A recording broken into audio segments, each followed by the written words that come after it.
keynote your gathering this afternoon, although I am given another task after this as a technical lecturer on some issues about budgeting. Let me point out in your theme keywords like good governance and, of course,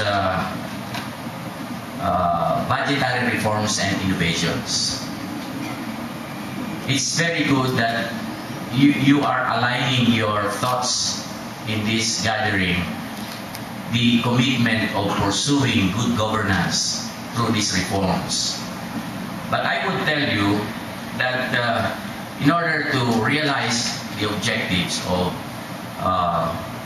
ensuring good governance on these budgetary reforms, basically we should know first what are these reforms being undertaken now, and ultimately let us find out the reasons behind these innovations, so that in your little way, in your limited sphere, you can see the significance and realize the objective of the reforms.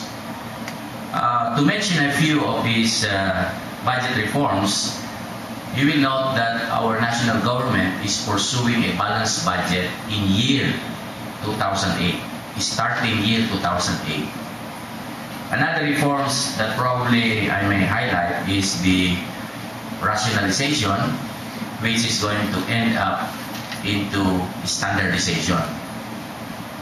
And of course, we have these ongoing procurement reforms where we have a series of trainings for all local government units to appreciate the significance and importance of doing the right thing under this new procurement law.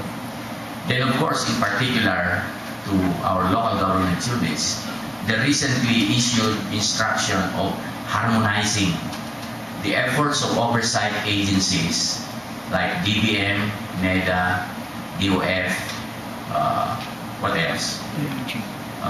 Even COA, harmonizing their efforts towards maintaining a strong link between planning and budgeting.